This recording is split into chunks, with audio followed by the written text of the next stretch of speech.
Hello students, स्वागत है आपका सीयूईटी हिंदी मीडियम पर। मेरा नाम है अवनीश त्रिपाठी। कैसे हैं आप लोग? आई होप कि आप लोग सुरक्षित हैं, अच्छे हैं, खुशहाल हैं। और आज मैं आप लोगों के लिए एक बहुत ही खास सेशन लेकर आया हूं। बार बार आप लोग कह रहे थे कि सर हमें थोड़ा सा कुछ आप ऐसा आइडिया दीजिए जिससे कि किस तरह के क्वेश्चंस आ सकते हैं, अगर क्वेश्चन आए तो उनका जवाब हम कैसे लिखें, एग्जाम में कौन कौन से तरह के क्वेश्चन, खास करके बोर्ड परीक्षाओं के लिए किस किस तरह के एमसीक्यूज आ सकते हैं और सीयूईटी में भी क्या कुछ खास एमसीक्यूज आ सकते हैं। तो बच्चों, मैंने आप लोगों के लिए शुरुआत की है एक नए सीरीज की जिसका नाम है 10 सवाल बेमिसाल। हालांकि जरूरी नहीं कि इस सीरीज में आपको हर वीडियो में 10 ही सवाल मिले, किसी में 11, 12 या 9 भी हो सकते हैं, लेकिन कम से कम 10 सवाल के इर्द गिर्द हम लोग हर वीडियो में ऐसा करेंगे।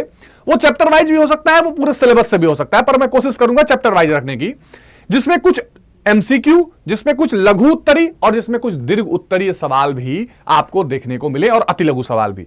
तो इसी क्रम में ये पहला वीडियो आया है। मुझे उम्मीद है कि आप लोग इस सीरीज को बहुत ज्यादा प्यार देंगे। अगर इस पे अच्छे आप लोगों ने रिस्पांस किया तो मैं इसको बहुत दिन तक कंटिन्यू करूंगा और लगभग सारे सिलेबस को छान मारूंगा क्वेश्चन आंसर से। तो आइए शुरुआत करते हैं। शुरू में कुछ एमसीक्यूज, फिर उसमें अति लघु, लघु और दीर्घ भी एक दो सवाल करेंगे। तो सबसे पहला सवाल अगर हम बहुविकल्पीय में देखें तो यह प्रश्न दिखता है कि सोवियत संघ का विघटन किस वर्ष हुआ। अब यह बहुत ही आसान सवाल है, लेकिन यह बहुत ही एक तरह से प्राइमरी सवाल है, जो अगर हम दो ध्रुवता का पतन ये देख रहे हैं तो यह सवाल हमें देखना ही चाहिए। 1987, 2001, 1991, 1997। हम सबको पता है कि दुनिया दो ध्रुवों में बटी थी, तो दो ध्रुवता हुई थी। और उसके बाद मिखाइल गोर्बाचेव के आने के बाद और तमाम और समस्याएं जो उत्पन्न हुई, जिनकी चर्चा आगे के क्वेश्चंस में होगी, 1991 में बच्चों क्या हुआ? सोवियत संघ का विघटन हो गया। 1991 में सोवियत संघ का विघटन हो गया और विघटन के बाद फिर क्या हुआ? दुनिया में एक ध्रुवीयता व्याप्त हो गई थी। ध्यान रखिएगा। तो इसका सही जवाब 1991 हो जाएगा। एक ध्रुवीयता से क्या मतलब है? एक सुपर पावर का दबदबा, जो अमेरिका का दबदबा बन चुका था। अगला सवाल है, मिखाइल गोर्बाचेव ने सोवियत संघ में कौन कौन से, इसमें सोवियत संघ में लागू किया था क्या चीजें? सोवियत संघ में लागू की क्या? ऑप्शन है पेरेस्ट्रोइका, ग्लासनोस्त, ए और बी दोनों, उपयुक्त में से कोई नहीं। बच्चों, हम सबको पता है कि 1985 में 1985 में कौन आ गया था? मिखाइल गोर्बाचेव पावर में आ गए थे, महासचिव बने कम्युनिस्ट पार्टी के, और वो फिर सोवियत संघ उनके हाथों में आ गया। जब उनके हाथों में सोवियत संघ आ गया तो उन्होंने कुछ सुधार करने की कोशिश की कि मैं यहां पर कुछ सुधार करूंगा। आप सबको पता है कि सोवियत संघ में आर्थिक जड़ता व्याप्त थी, प्रशासनिक जड़ता व्याप्त थी, दुनिया के साथ कोई व्यवहार नहीं था, कोई ट्रेड नहीं था। तो उन्होंने कहा भाई मैं पेरेस्ट्रोइका और ग्लासनोस्त, यानी कि पुनर्संरचना, अर्थव्यवस्था की पुनर्संरचना करूंगा, उसको पूंजीवादी की तरफ थोड़ा शिफ्ट करूंगा, और दूसरा खुलापन, यानी कि दुनिया के साथ जो हमारा ट्रेड नहीं है उसको दोनों को लागू करूंगा। तो ए और बी इन दोनों को उन्होंने लागू किया। इसका सही जवाब सी हो जाएगा। तीसरा नंबर का जवाब इसमें बिल्कुल ठीक हो जाएगा।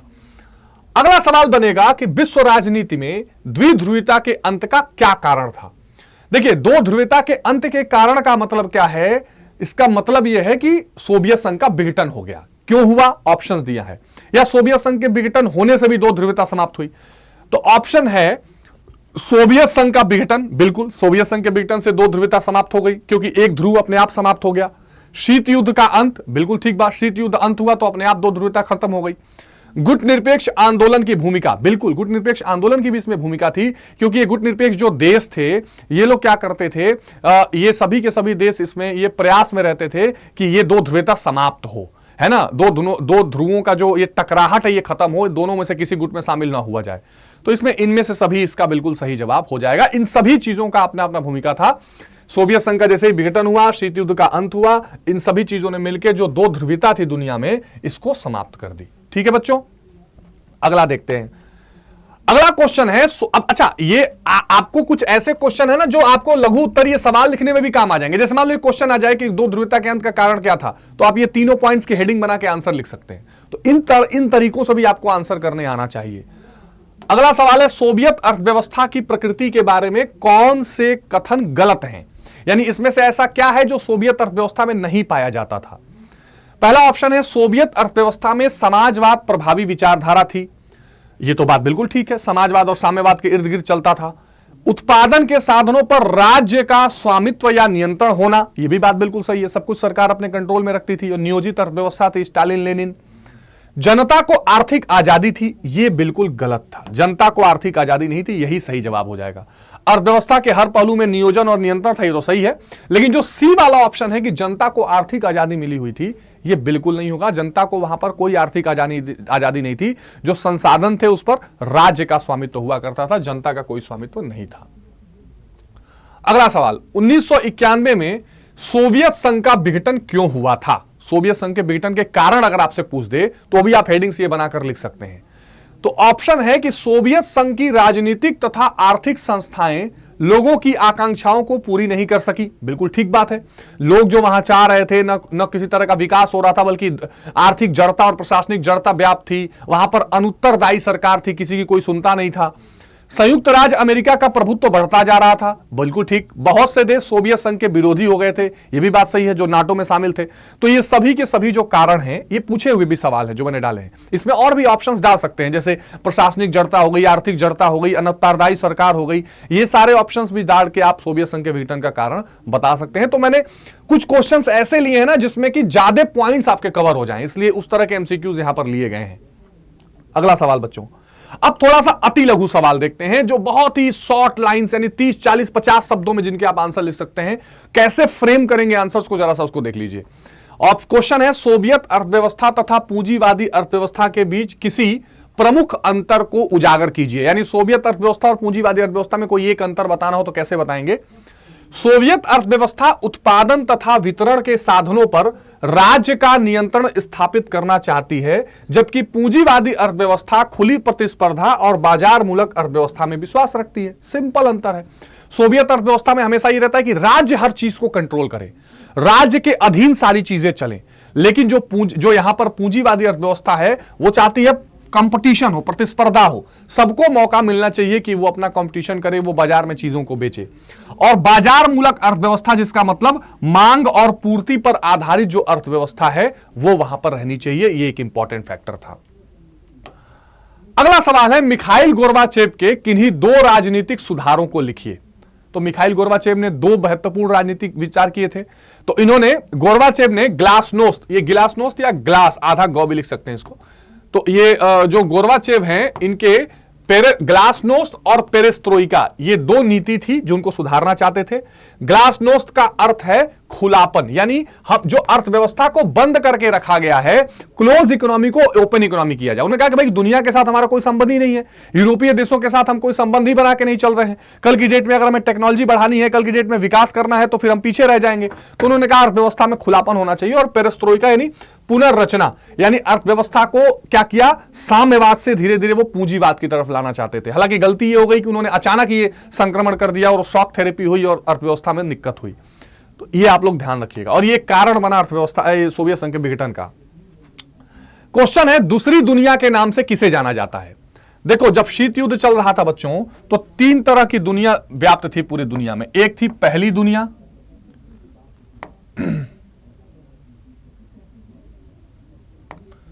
एक थी पहली दुनिया।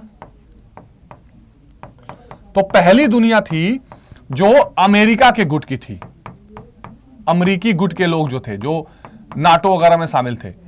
और जो दूसरी दुनिया जिसके बारे में पूछा गया है, दूसरी दुनिया, वो कौन था बच्चों? तो दूसरी दुनिया थी, शीत युद्ध के दौरान सोवियत संघ के नेतृत्व वाले खेमे शामिल थे। ऐसे देशों में सोवियत संघ, पूर्वी Germany, Poland, Romania, Hungary, Bulgaria, ये सारे देश शामिल थे जो वार्सा संधि में शामिल हुए थे। तो ये देश दूसरी दुनिया कहलाते थे। और एक और था बेटा तीसरी दुनिया। तो तीसरी दुनिया के जो देश थे वो कहलाते थे गुट निरपेक्ष राष्ट्र, जो इन दोनों गुटों से अलग थे। गुट निरपेक्ष राष्ट्र कहलाते थे, ध्यान रखना, ठीक है। तो ये इंपॉर्टेंट है। अगला सवाल, अब थोड़ा सा लघु उत्तरीय सवाल देख लेते हैं, शॉर्ट आंसर्स जो होते हैं। 2 ध्रुवीय विश्व व्यवस्था से आप क्या समझते हैं और इसकी कोई एक परिभाषा दीजिए। तो देखो, द्विध्रुवीय व्यवस्था का अर्थ है दुनिया का 2 गुटों में बटा होना। बिल्कुल सिंपल, दुनिया 2 गुटों में बट गई, 2 ध्रुवीयता हो गई। द्वितीय विश्व युद्ध के बाद विश्व पूंजीवादी और साम्यवादी 2 गुटों में बट गया। पूंजीवादी गुट का नेता अमेरिका और साम्यवादी गुट का नेता सोवियत संघ था। नॉर्थ एज और ग्रीव के अनुसार द्वितीय महायुद्ध के पश्चात अंतरराष्ट्रीय व्यवस्था में जो प्रमुख परिवर्तन आया वह था अमेरिका और रूस महाशक्तियों के रूप में उदय होना और साथ ही यूरोप का विश्व कूटनीति के केंद्र के रूप में पतन होना। बिल्कुल सिंपल सी बात है कि जो 2 ध्रुवीयता था, सेकेंड वर्ल्ड वॉर था, उसके बाद सीधे ये पता चल गया कि अमेरिका और सोवियत संघ, रूस यहां नहीं बल्कि सोवियत संघ कह सकते हो आप, ठीक है, सोवियत संघ। अमेरिका और सोवियत संघ का महाशक्ति के रूप में उभर गया और यूरोप धीरे धीरे नीचे आ गया, क्योंकि उस समय पहले फ्रांस और ब्रिटेन जैसे जो देश थे वो शक्तिशाली होते थे, लेकिन अब ये देश धीरे धीरे नीचे आ गए। तो बिल्कुल सिंपल आप इन चीजों को बता सकते हैं। दूसरा मोस्ट इंपॉर्टेंट, बहुत अच्छा सवाल है ये कि शॉक थेरेपी क्या है, संक्षेप में बताइए। सब ठीक है। सबसे पहले तो शॉक थेरेपी जो है वो 1990 में आई थी, ये हमेशा ध्यान रखिएगा। शॉक थेरेपी का अर्थ है आघात या सदमा पहुंचाकर रोगी का इलाज करना, आघात पहुंचाकर उपचार करने को कहा जाता है। ठीक है, तो यही शॉक थेरेपी थी कि जो बरसों से चली आ रही परंपरा थी सोवियत संघ में साम्यवाद की, उसे एकदम से खत्म करके रातों रात बदल दिया गया। इससे एक बहुत बड़ा धक्का लगा। कम्युनिस्ट शासन के खात्मे के बाद रूस में कुछ ऐसा ही हुआ। जिस तरह की आर्थिक और राजनीतिक व्यवस्था वहां मौजूद थी, उसके स्थान पर एक नए तरह की व्यवस्था कायम करने की कोशिश की गई। अभी तक रूस की कृषि भूमि और उद्योग धंधे पर सरकार का नियंत्रण था, जिसे समाजवादी व्यवस्था कहा जाता था, परंतु अब इन्हें निजी नियंत्रण में लाया जा रहा था। यानी जो पहले सब कुछ सरकार के हाथों में था, वो अब उसका निजीकरण किया जा रहा था, जिसे पूंजीवादी व्यवस्था समझा जाता है। इसी प्रकार अभी तक रूस में कम्युनिस्ट तानाशाही विद्यमान थी, पर अब यहां पर क्या हुआ, लोकतांत्रिक संस्थाएं कायम करनी थी। इस प्रकार एक तरह से रूसी समाज और इसकी अर्थव्यवस्था की काया पलट की जानी थी, और इसी उथल पुथल को शॉक थेरेपी कहा जाता है। रूस के जगह पे आप सोवियत संघ वर्ड यूज करें तो ज्यादा बेहतर है, ठीक है ना। सोवियत संघ वर्ड, उस समय अभी सोवियत संघ ही रहा था, तो सोवियत संघ वर्ड यहां पर यूज आप कर सकते हैं, ठीक है। अच्छा, दूसरी चीज ये है कि साम्यवाद से पूंजीवाद से साम्यवाद की तरफ ये एक आक्रमण था, संक्रमण था। और इस बात को भी ध्यान रखिए कि यहां पर निजीकरण के चक्कर में बहुत औनी पौनी दामों पे प्राइवेट कंपनियों को, सरकारी कंपनियों को बेचा गया, और उसे कहा गया दुनिया का सबसे बड़ा गराज सेल। दुनिया का सबसे बड़ा गराज सेल, गराज सेल यानी बेचा गया गराज सेल, दुनिया का सबसे बड़ा गराज सेल इसको कहा गया। चलो, इंपॉर्टेंट क्वेश्चन है। सोवियत संघ के विघटन के किन्हीं 6 कारणों का वर्णन कीजिए, ठीक है। पहले ही सवाल का मुख्य रूप से आपको यहां पर जवाब मिलेगा। तो सोवियत प्रणाली रूस में 1917 की समाजवादी क्रांति के बाद समाजवादी सोवियत गणराज्य का गठन हुआ। क्वेश्चन पूछा जाता है कि सोवियत संघ का गठन कब हुआ, है ना। तो सोवियत संघ के गठन में गोर्बाचेव की भूमिका, ये सारी चीजें कोई भी क्वेश्चन बनाकर यहां पे मेन रूप से पूछा जा सकता है, क्या कारण रहे। तो जब इसका गठन हुआ तो इसका उद्देश्य एक समतावादी समाज की स्थापना करना था। जब सोवियत संघ का गठन हुआ तो ये माना गया कि भाई एक समतावादी समाज बनेगा। इस समाज में पूंजीवादी और निजी संपत्ति को समाप्त करके समानता के आधार पर एक नए समाज का निर्माण करना था। इस प्रणाली को सोवियत प्रणाली कहा जाता था। अब इसके विघटन के कारण क्या है? सबसे पहले गोर्बाचेव की नीतियां, ठीक है। ये आंसर तो आपके सामने है, लेकिन इस पॉइंट्स को समझने में चलना है कि गोर्बाचेव की नीतियां थी। गोर्बाचेव ने जब पुनर्रचना का अभियान चलाया तो भ्रष्ट अधिकारियों ने उनका विरोध किया। वे पुराने कार्य व्यवहार से चिपके रहना चाहते थे। लोग चाहते नहीं थे कि गोर्बाचेव का सुधार लागू हो, तो उनका विरोध कर रहे थे। अयोग्य और भ्रष्ट प्रशासक और कल कारखानों में लगे अयोग्य लोगों के बीच एक प्रकार का अपवित्र गठबंधन था, यानी भ्रष्टाचार था। उन्होंने गोर्बाचेव को कमजोर बनाने में भूमिका निभाई। गोर्बाचेव सही नीति का अनुसरण कर रहे थे। उन्होंने तक यहां तक कह दिया कि उनके देश में जनवाद के बजाय नौकरशाही का वर्चस्व कायम हो गया है। गोर्बाचेव की नीति साम्यवाद की विकृति और अकुशल नौकरशाहों को सुधारने की थी। यानी गोर्बाचेव चाह रहे थे कि जो ये भ्रष्टाचार व्याप्त है, इसमें जो पॉइंट्स हैं आप चाहे तो निकाल लेंगे, जो भ्रष्टाचार व्याप्त है उसको दूर किया जाए, उसको ठीक किया जाए, लेकिन उनका विरोध लगातार हो रहा था, इसलिए विघटन का एक कारण बन गया। दूसरा, पूर्वी यूरोप में कम्युनिस्ट सरकारों का पतन। जो पहले कम्युनिस्ट सरकारें हुआ करती थी, अब धीरे धीरे पूर्वी यूरोप के कई देश जो सोवियत संघ के साथ थे उनमें कम्युनिस्ट सरकारें गिरने लगी। गोर्बाचेव ने पूर्वी यूरोप के देशों से सोवियत सेनाएं हटा ली। उन्होंने वार्सा संधि को समाप्त करने का भी निर्णय लिया। इससे पूर्वी यूरोप के देशों में सोवियत संघ का दबदबा कमजोर हो गया और बदलाव की हवा चल रही थी, और पूर्वी यूरोप में कम्युनिस्ट सरकारें गिर रही थी, और जो कम्युनिज्म की जड़ थी, जो साम्यवाद की जड़ थी, जिस पे सोवियत संघ टिका हुआ था, वो हिलने लगा। भाई सोवियत संघ मजबूत क्यों था? वार्सा संधि के कारण। पूर्वी यूरोप के बहुत सारे देशों में उन्होंने अपनी सेनाएं भेजी थी, तो वहां के लोग उनके साथ थे। अब वो धीरे धीरे गोर्बाचेव सब बदलने लगे, तो ये भी पतन का कारण बना। पश्चिमी देशों की भूमिका। जैसे जैसे पूर्वी यूरोप में लोकतांत्रिक सुधारों की मांग प्रबल होती गई, वैसे वैसे इन देशों को अमेरिका और पश्चिमी राष्ट्रों का समर्थन मिलता गया। पूर्वी यूरोप के लोगों को यह भरोसा था कि उन्हें पश्चिमी राष्ट्रों का आर्थिक और यहां तक कि राजनीतिक समर्थन भी मिलेगा। इस आशा से कम्युनिस्ट तानाशाही के खिलाफ संघर्ष कर रही जनता का मनोबल बढ़ाया। तो एक तरफ तो पूर्वी यूरोप के देश जो थे वो कमजोर हो रहे थे, कम्युनिस्ट पार्टी वहां जा रही थी, और दूसरी तरफ पश्चिमी देश जो थे वो लगातार पूंजीवाद और लोकतंत्र के सुधारों के लिए लोगों का सपोर्ट कर रहे थे। तो सोवियत प्रणाली धीरे धीरे कमजोर हो रही थी। गणराज्यों की आकांक्षाएं, जो सोवियत संघ 15 गणराज्यों से मिलकर बना था, तो इन गणराज्यों में भी अब लालसा होने लगी कि वो एक अलग देश बन जाएं, अलग तरीके से सामने आए। तो गणराज्यों की राष्ट्रीय आकांक्षाओं के कारण सोवियत संघ टूट गया। सबसे पहले बाल्टिक गणराज्य में एस्टोनिया, लातविया और लिथुआनिया, इन्होंने अपने उग्र तेवर दिखलाए और कहे कि हम अलग हो जाएंगे। 1988 और 90 के बीच राज्य अपनी स्वतंत्रता की घोषणा कर चुके थे। उनकी दलील थी कि 1940 में स्टालिन ने जर्मनी के तानाशाह हिटलर के साथ एक संधि करके बाल्टिक राज्यों को सोवियत संघ में मिला लिया था। 1991 में जॉर्जिया ने भी अपनी आजादी की घोषणा कर दी। 3 बाल्टिक राज्य जॉर्जिया के अलावा अर्मीनिया और मोल्डोविया, इन्होंने भी राष्ट्रवाद की भावना पकड़ी और इनकी भावना भी हो गई कि सोवियत संघ से अलग हो जाएं। अब ये एग्जाम्पल है, इसका मतलब क्या है, जो 15 देश थे, जो जैसे यहां पर जो एग्जाम्पल्स यहां पर दिए हुए हैं, जॉर्जिया हो गया, अर्मीनिया हो गया, मोल्डोविया हो गया, इस तरह के लिथुआनिया, लातविया, एस्टोनिया, ये 15 मिलकर सोवियत संघ बनाए हुए थे। अब इनके अंदर ये भावना आ गई कि हम अलग हो जाए, हम सोवियत संघ के नाम से नहीं जाने जाएंगे, हम एक अलग देश बनकर रहेंगे, और उन्होंने अपने आप को अलग कर लिया। राजनीतिक लोकतंत्र को नकारना। 1924 में लेनिन की मृत्यु के बाद स्टालिन सबसे शक्तिशाली नेता के रूप में उभरा और 1935 तक वह अपने को एक निरंकुश तानाशाह के रूप में कायम रखा। सोवियत संघ की संसद उनके फैसले पर सिर्फ मुहर लगाने वाली संस्था बन गई। अखबार, रेडियो, प्रचार के अन्य साधनों पर भी सरकार का कड़ा नियंत्रण था। जनता के पास कोई आजादी व्यक्त करने की सुविधा नहीं थी। यानी एक निरंकुश शासन जो सोवियत संघ में चल रहा था, लोकतंत्र का न होना, यह लोगों के असंतोष का कारण बन गया और इस कारण लोग धीरे धीरे इसके खिलाफ होते गए और सोवियत संघ एक दिन खत्म हो गया, विघटन इसका हो गया। आर्थिक विफलताएं, भारी उद्योगों पर जोर देने की वजह से उपभोक्ता वस्तुएं वहां पर पीछे हो गई। पता लगा कि हथियार ही बना रहे हैं और टैंक बना रहे हैं। कृषि उद्योग दोनों की कर्मचारियां जो है वो सब सरकार के हाथ में थी और वो कामयाब नहीं हो रही थी। ठीक है। इसके अलावा सरकारी खेती को कामयाब बनाने के लिए हिंसा और आतंक का सहारा लिया गया, लेकिन खाद्य समस्याएं वहां पे सॉल्व नहीं हो रही थी। इसके अलावा हथियारों की होड़ के कारण बहुत सारा पैसा सोवियत संघ खर्च कर देता था और धीरे धीरे आर्थिक रूप से वो कमजोर होता गया। ये भी एक इसका कारण था। तो बच्चों, ये दीर्घ उत्तरीय सवाल था। तो इस सेशन में हम लोगों ने कुछ एमसीक्यूज, कुछ अति लघु, कुछ लघु और 1-2 दीर्घ सवाल किए, जिससे आपको आंसर कैसे लिखना है इसका एक आइडिया लगेगा कि कैसे दीर्घ उत्तरीय सवाल है तो थोड़ा सा उसके बारे में टाइटल बताएं और 4-5 पॉइंट्स में उसको एक्सप्लेन करें। इसी तरह आपको हर चैप्टर के हर चैप्टर से आपसे रिलेटेड सवाल एक एक करके आपको मिलेंगे।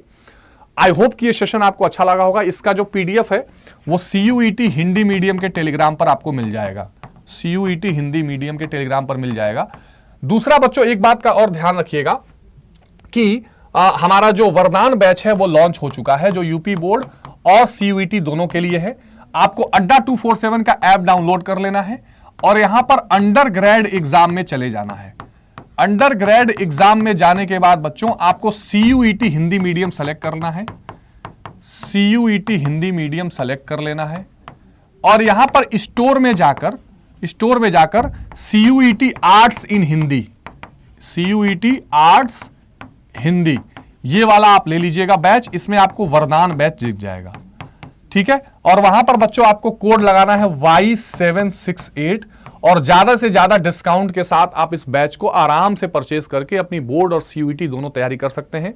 फिर भी कोई अगर आपको डाउट है तो आप मुझे सीधे ईमेल कर सकते हैं, मैं आपके सारे डाउट्स क्लियर कर दूंगा कि कैसे करना है, कैसे बैच लेना है। avnish.tripathi@adda247.com। तो बच्चों, इस दिवाली में जरूर आप इस परचेज करिए इस पैक को और अपनी पढ़ाई को और आसान बनाइए, ठीक है। adda247.com, ठीक है। और कोई भी डाउट हो तो मिलते रहेंगे और इस तरह के आपको ये सेशन कैसा लगा ये भी कमेंट करके बताइएगा। तो मिलते हैं अगली वीडियो में, तब तक अपना बहुत ध्यान रखिए। टेक केयर, बाय बाय, जय हिंद।